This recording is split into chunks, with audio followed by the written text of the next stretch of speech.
ओम शांति। आज 16 अगस्त 2020 की अव्यक्त मुरली रिवाइज है 7386। पहले सुनते हैं मुरली के कुछ मुख्य पॉइंट्स। आज बाबा ने कहा, भोलानाथ अर्थात बिना हिसाब के अनगिनत देने वाला, वैसे जितना और उतने का हिसाब होता है। जो करेगा वो पाएगा, उतना ही पाएगा, यह हिसाब है। लेकिन भोलानाथ क्यों कहते? क्योंकि इस समय देने में जितने और उतने का हिसाब नहीं रखता। एक का पदम गुणा हिसाब है तो अनगिनत हो गया ना। फिर आगे बाबा ने कहा, सच्चे भक्तों की यह निशानी होगी कि जो संकल्प करेंगे उसमें दृढ़ रहेंगे। इसलिए भक्तों से भी बाप का स्नेह है। फिर भी आपके यादगार को द्वापर से परंपरा तो चला रहे हैं, और विशेष इस दिन जैसे आप लोग यह संगम युग पर बार बार समर्पण समारोह मनाते हो। फिर आगे बाबा ने कहा, ऐसे ही आपके इस फंक्शन का भी यादगार वो स्वयं को समर्पण नहीं करते, लेकिन बकरे को करते हैं, बलि चढ़ा देते हैं। वैसे तो बाप दादा भी हंसी में कहते हैं कि यह मैंपन का समर्पण हो, तब समर्पण अर्थात संपूर्ण बनो, बाप समान बनो। हद के कोई भी व्यक्ति या वैभव से लगाव यह मेरापन है। तो मेरेपन को और मैंपन को समर्पण करना, इसको ही कहते हैं बलि चढ़ना और बलि चढ़ाना, अर्थात महाबली बनना। फिर बाबा ने कहा, ऊंची स्थिति में स्थित हो, कोई भी साधारण कर्म करना अर्थात नीचे आना, लेकिन साधारण कर्म करते भी स्थिति ऊपर अर्थात ऊंची हो। रोज अमृत वेले ऐसे ही सोचो कि निद्रा से नहीं, शांति धाम से कर्म करने के लिए अवतरित हुए हैं, और रात को कर्म करके शांति धाम में चले जाओ। तो अवतार अवतरित होते ही हैं श्रेष्ठ कर्म करने के लिए। फिर आगे बाबा ने कहा, किसकी दिल कमजोर हो और आप अगर उसको ऐसी बात कह दो, वो तो हार्ट फेल हो ही जाएगा, अर्थात पुरुषार्थ में परिवर्तन करने की शक्ति नहीं आएगी। तो संगम युग है ही बधाइयों से वृद्धि को पाने का युग। यह बधाइयां ही श्रेष्ठ पालना है। और लास्ट में बाबा ने कहा, एक दो को बधाइयां देना यह बड़ी दिल है, समझा? ऐसे नहीं कि रॉन्ग को रॉन्ग समझाएंगे, नहीं, लेकिन थोड़ा धैर्य रखो। इशारा तो देना पड़ेगा, लेकिन टाइम तो देखो ना, वह मर रहा है और उसको कहो मर जाओ मर जाओ, तो टाइम देखो, उसकी हिम्मत देखो। बहुत अच्छा कहने से हिम्मत आ जाती है, लेकिन दिल से कहो, ऐसे नहीं बाहर से कहो, वो समझे कि मेरे को ऐसे ही कह रहे हैं। अब मुरली सुनते हैं विस्तार से। हेडलाइन है, पढ़ाई की चारों सब्जेक्ट का यथार्थ यादगार महाशिवरात्रि। आज ज्ञानदाता, भाग्य विधाता, सर्व शक्तियों के वरदाता, सर्व खजानों से भरपूर करने वाले भोलानाथ बाप अपने अति स्नेही सदा सहयोगी समीप बच्चों से मिलने के लिए आए हैं। यह मिलन ही सदाकाल का उत्सव मनाने का यादगार बन जाता है। जो भी भिन्न भिन्न नामों से समय प्रति समय उत्सव मनाते हैं, वो सभी इस समय बाप और बच्चों के मधुर मिलन, उत्साह भरा मिलन भविष्य के लिए उत्सव के रूप में बन जाता है। इस समय आप सर्वश्रेष्ठ बच्चों का हर दिन हर घड़ी सदा खुशी में रहने की घड़ियां व समय है। तो इस छोटे से संगम युग के अलौकिक जीवन, अलौकिक प्राप्तियां, अलौकिक अनुभवों को द्वापर से भक्तों ने भिन्न भिन्न नाम से यादगार बना दिए हैं। एक जन्म की आपकी यह जीवन भक्ति के 63 जन्मों के लिए याद का साधन बन जाती है। इतनी महान आत्माएं हो, इस समय की सबसे वंडरफुल बात यही देख रहे हो, जो प्रैक्टिकल भी मना रहे हो और निमित्त उस यादगार को भी मना रहे हो। चैतन्य भी हो और चित्र भी साथ साथ है। 5000 वर्ष पहले हर एक ने क्या क्या प्राप्त किया, क्या बने, कैसे बने, यह 5000 वर्ष का पूरा अपना यादगार चित्र और जन्म पत्री सभी स्पष्ट रूप में जान गए हो, सुन रहे हो और देख देख हर्षित हो रहे हो कि यह हमारा ही गायन पूजन, हमारे जीवन की कथाएं वर्णन कर रहे हैं। ओरिजिनल आपका चित्र तो बना नहीं सकते हैं, इसलिए भावनापूर्वक जो भी टच हुआ वो चित्र बना दिया है। तो प्रैक्टिकल शिव जयंती तो रोज मनाते ही हो, क्योंकि संगम युग है ही अवतरण का युग, श्रेष्ठ कर्तव्य श्रेष्ठ चरित्र करने का युग। लेकिन बेहद युग के बीच में ये यादगार दिन भी मना रहे हो। आप सबको मनाना है, मिलन मनाना और उन्हें मनाना है, आह्वान करना है। उन्हों का है पुकारना और आपका है पा लेना। वो कहेंगे आओ और आप कहेंगे आ गए, मिल गए। यादगार और प्रैक्टिकल में कितना रात दिन का अंतर है। वास्तव में यह दिन भोलानाथ बाप का दिन है। भोलानाथ अर्थात बिना हिसाब के अनगिनत देने वाला। वैसे जितना और उतने का हिसाब होता है, जो करेगा वो पाएगा, उतना ही पाएगा, यह हिसाब है। लेकिन भोलानाथ क्यों कहते? क्योंकि इस समय देने में जितने और उतने का हिसाब नहीं रखता। एक का पदम गुना हिसाब है तो अनगिनत हो गया ना। कहां एक कहां पदम, पदम भी लास्ट शब्द है, इसलिए पदम कहते हैं। अनगिनत देने वाले भोले भंडारी का दिन यादगार रूप में मनाते हैं। आपको तो इतना मिला है जो अब तो भरपूर हो ही, लेकिन 21 जन्म 21 पीढ़ी सदा भरपूर रहेंगे। इतने जन्मों की गारंटी और कोई कर नहीं सकता, कितना भी कोई बड़ा दाता हो, लेकिन अनेक जन्म का भरपूर भंडारा होने की गारंटी कोई भी नहीं कर सकता। तो भोलानाथ हुआ ना, नॉलेजफुल होते भी भोला बनते हैं, इसलिए भोलानाथ कहा जाता है। वैसे तो हिसाब करने में एक एक संकल्प का भी हिसाब जान सकते हैं, लेकिन जानते हुए भी देने में भोलानाथ ही बनता है। तो आप सभी भोलानाथ बाप के भोलानाथ बच्चे हो ना। एक तरफ भोलानाथ कहते, दूसरे तरफ भरपूर भंडारी कहते हैं। यादगार भी देखो कितना अच्छा मनाते हैं। मनाने वालों को पता नहीं, लेकिन आप जानते हो। जो मुख्य इस संगम युग की पढ़ाई है, जिसकी विशेष 4 सब्जेक्ट है, वह 4 ही सब्जेक्ट यादगार दिवस पर मनाते आते हैं। कैसे? पहले भी सुनाया था कि विशेष इस उत्सव के दिन बिंदु का और बूंद का महत्व होता है। तो बिंदु इस समय के याद अर्थात योग के सब्जेक्ट की निशानी है। याद में बिंदु स्थिति में ही स्थित होते हो ना, तो बिंदु याद की निशानी और बूंद ज्ञान की भिन्न भिन्न बूंदे। इस ज्ञान के सब्जेक्ट की निशानी बूंद के रूप में दिखाई है। धारणा की निशानी इसी दिन विशेष व्रत रखते हैं, तो व्रत धारण करना। धारणा में भी आप दृढ़ संकल्प करते हो, तो व्रत रखते हो कि ऐसा सहनशील व अंतर्मुखी अवश्य बन के ही दिखाएंगे। तो यह व्रत धारण करते हो ना। यह व्रत धारणा की निशानी है और सेवा की निशानी है जागरण। सेवा करते ही हो किसको? जगाने के लिए, अज्ञान नींद से जगाना, जागरण कराना, जागृति दिलाना, यही आपकी सेवा है। तो यह जागरण सेवा की निशानी है। तो 4 ही सब्जेक्ट आ गई ना। लेकिन सिर्फ रूपरेखा उन्होंने स्थूल रूप में बदल दी है। फिर भी भक्त भावना वाले होते हैं और सदा ही सच्चे भक्तों की यह निशानी होगी कि जो संकल्प करेंगे उसमें दृढ़ रहेंगे। इसलिए भक्तों से भी बाप का स्नेह है।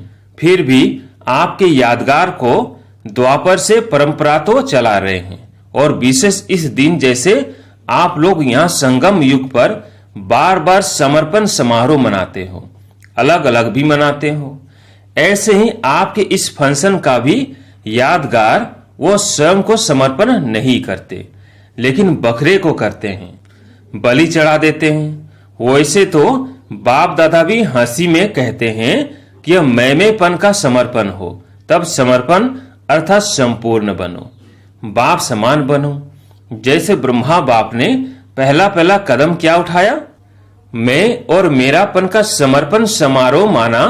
किसी भी बात में मैं के बजाय सदा नेचुरल भाषा में, साधारण भाषा में भी बाप शब्द ही सुना। मैं शब्द नहीं, बाबा करा रहा है। मैं कर रहा हूं नहीं, बाबा चला रहा है। मैं कहता हूं नहीं, बाबा कहता है, हद के कोई भी व्यक्ति या वैभव से लगाव यह मेरापन है। तो मेरेपन को और मैंपन को समर्पण करना, इसको ही कहते हैं बलि चढ़ना और बलि चढ़ाना, अर्थात महाबली बनना। तो यह समर्पण होने की निशानी है। तो बाप दादा भक्तों को एक बात की आफरीन देते हैं, किसी भी रूप से भारत में व हर देश में उत्साह की लहर फैलाने के लिए उत्सव बनाएं तो अच्छे है ना, चाहे 2 दिन के लिए हो या 1 दिन के लिए हो, लेकिन उत्साह की लहर तो फैल जाती है ना, इसलिए उत्सव कहते हैं। फिर भी अल्पकाल के लिए विशेष रूप से बाप के तरफ मेजोरिटी का अटेंशन तो जाता है ना। तो इस विशेष दिन पर क्या विशेष करेंगे? जैसे भक्ति में कोई सदाकाल के लिए व्रत लेता है और कोई में हिम्मत नहीं होती है, तो 1 मास के लिए, 1 दिन के लिए या थोड़े समय के लिए लेते हैं, फिर वो व्रत छोड़ देते हैं। आप तो ऐसे नहीं करते हो ना। मधुबन में तो धरनी पर पांव नहीं है, और फिर जब विदेश में जाएंगे तो धरनी पर आएंगे या ऊपर ही रहेंगे?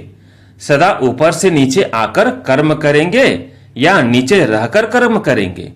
ऊपर रहना अर्थात ऊपर की स्थिति में रहना।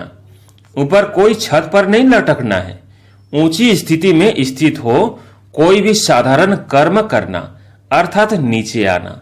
लेकिन साधारण कर्म करते भी स्थिति ऊपर अर्थात ऊंची हो।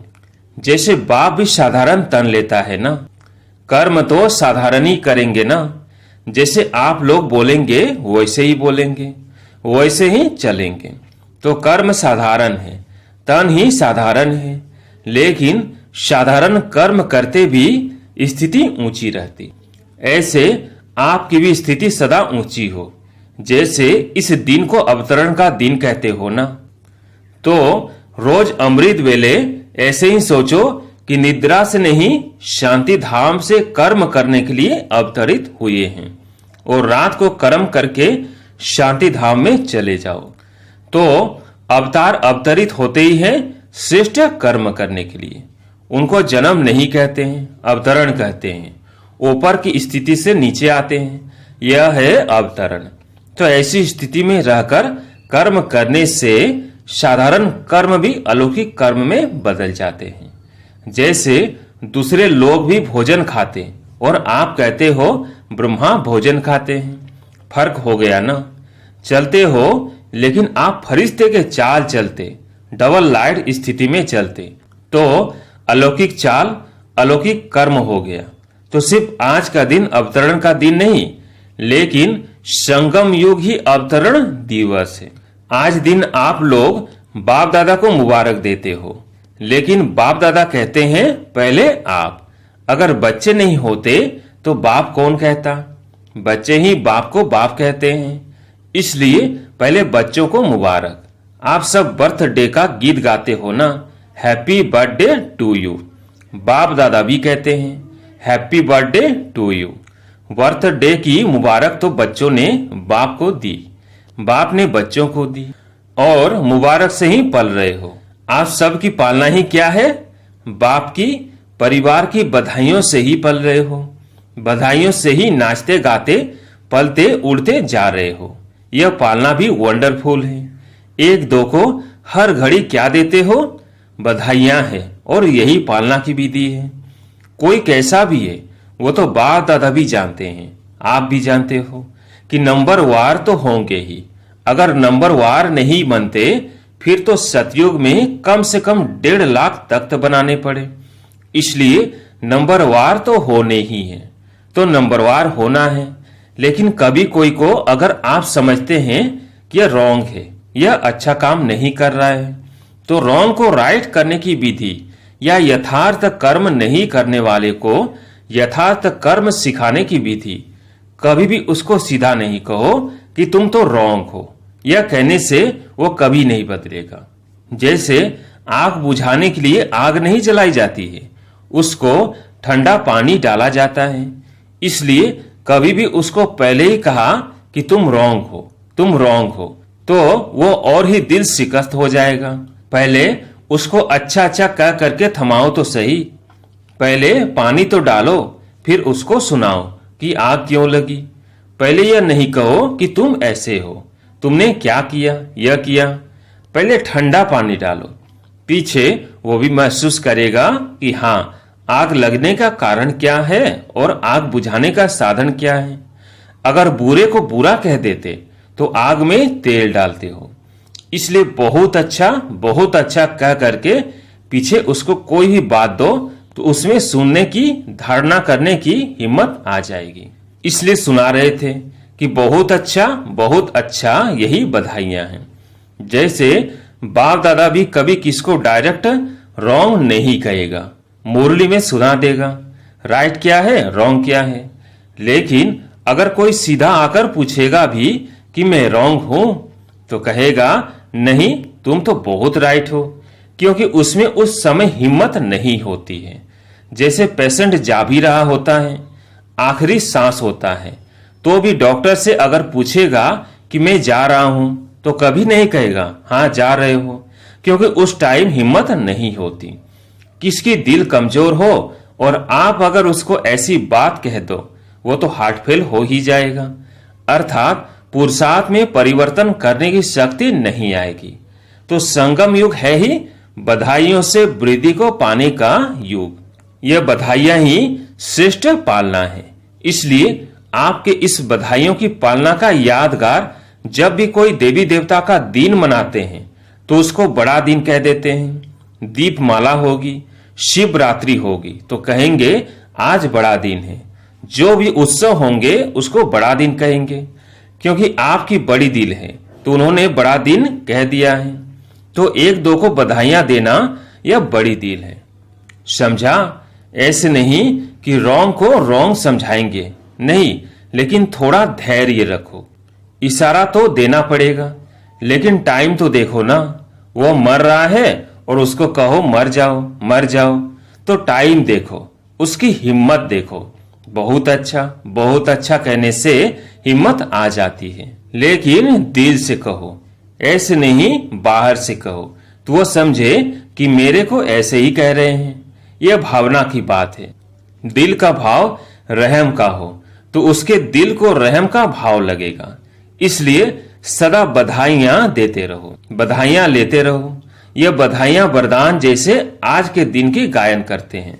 शिव के भंडारे भरपूर, तो आपका गायन है, सिर्फ बाप का नहीं, सदा भंडारा भरपूर हो। दाता के बच्चे दाता बन जाओ। सुनाया था ना, भक्त है देवता और आप हो देने वाले देवता। तो दाता माना देने वाले। किसी को भी कुछ थोड़ा भी देकर फिर आप उनसे कुछ ले लो तो उसको फील नहीं होगा, फिर कुछ भी उसको मना सकते हो। लेकिन पहले उसको दो, हिम्मत दो, उमंग दिलाओ, खुशी दिलाओ, फिर उससे कुछ भी बात मनानी चाहो तो मना सकते हो। रोज उत्सव मनाते रहो। रोज बाप से मिलन मनाना यही उत्सव मनाना है। तो रोज उत्सव है। अच्छा, चारों ओर के बच्चों को संगम युग के हर दिन के अवतरण दिवस की अविनाशी मुबारक हो। सदा बाप समान दाता और वरदाता बन हर आत्मा को भरपूर करने वाले मास्टर भोलानाथ बच्चों को सदा याद में रह हर कर्म को यादगार बनाने वाले बच्चों को सदा स्व उन्नति और सेवा की उन्नति में उमंग उत्साह से आगे बढ़ने वाले श्रेष्ठ बच्चों को विशेष आज के यादगार दिवस शिव जयंती, सो ब्राह्मण जयंती, हीरे तुल्य जयंती, सदा सर्व को सुखी बनाने की, संपन्न बनाने की जयंती की मुबारक और याद प्यार और नमस्ते। आज प्यारे मीठे बाबा का वरदान है, हर शक्ति को ऑर्डर प्रमाण चलाने वाले मास्टर रचयिता भव। हर शक्ति को ऑर्डर प्रमाण चलाने वाले मास्टर रचयिता भव। कर्म शुरू करने के पहले जैसा कर्म वैसी शक्ति का आह्वान करो, मालिक बनकर ऑर्डर करो, क्योंकि यह सब शक्तियां आपकी भुजा समान हैं। आपकी भुजाएं आपके ऑर्डर के बिना कुछ नहीं कर सकती। ऑर्डर करो, सहन शक्ति कार्य सफल करो, तो देखो सफलता हुई पड़ी है। लेकिन ऑर्डर करने के बजाय डरते हो, कर सकेंगे व नहीं कर सकेंगे। इस प्रकार का डर है तो ऑर्डर चल नहीं सकता। इसलिए मास्टर रचयिता बन हर शक्ति को ऑर्डर प्रमाण चलाने के लिए निर्भय बनो। स्लोगन, सहारेदाता बाघ को प्रत्यक्ष कर सबको किनारे लगाओ। आज की सूचना है, आज मास का तीसरा रविवार है। सभी राजयोगी तपस्वी भाई बहनें साय 6:30 से 7:30 बजे तक विशेष योग अभ्यास के समय अपनी पूर्वजपन के सम्मान में स्थित हो। कल्प वृक्ष की जड़ों में बैठ पूरे वृक्ष को शक्तिशाली योग का दान देते हुए अपनी वंशावली की दिव्य पालना करें। अच्छा, ओम शांति।